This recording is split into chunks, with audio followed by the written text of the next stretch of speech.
You don't even have to realize the impact on our bodies, on African bodies, on black bodies, because it's easier for you to not acknowledge it.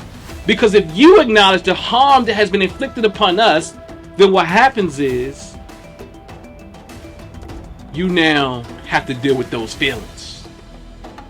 You have to deal with that guilt. Some would say you don't have any guilt. I understand from human beings from a very deep level, and I understand that there's some guilt there. There's some distance there, because you have to see yourself in a idealized way. You have to continue to see yourself as doing good. You know, you have to continue to see your forefathers and foremothers as have done good work. You know, I know it's easier for us. I'm a professor at Waynesburg University. In one of my classes, there was a prompt about Hitler and George Washington and Thomas Jefferson and so on and so forth. And they put these gentlemen, quote unquote, in the same category. They said these were great leaders.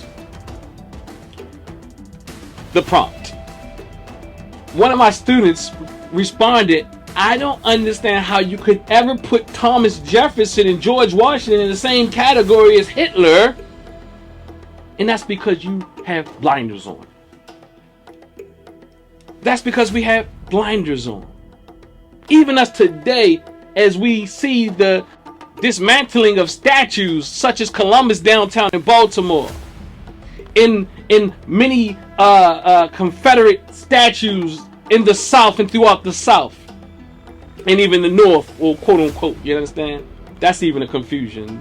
To put people in this North and South game, which is not real. Racism is pervasive in this country, whether you've been in the North or South, and slavery has been all throughout, especially on this East Coast here. But the reality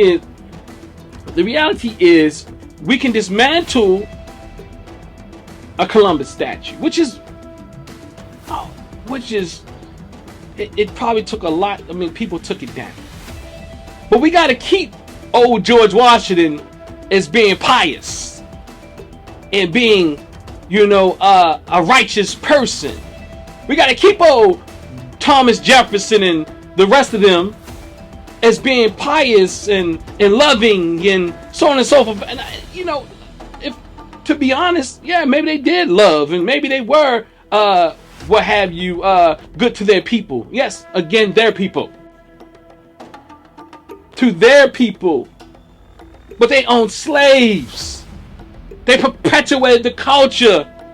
They made the rules, created the rules, perpetuated the rules, maintained the rules, and all of this comes to this idea of race, which puts black men and women on the bottom of the totem pole, deserving of that.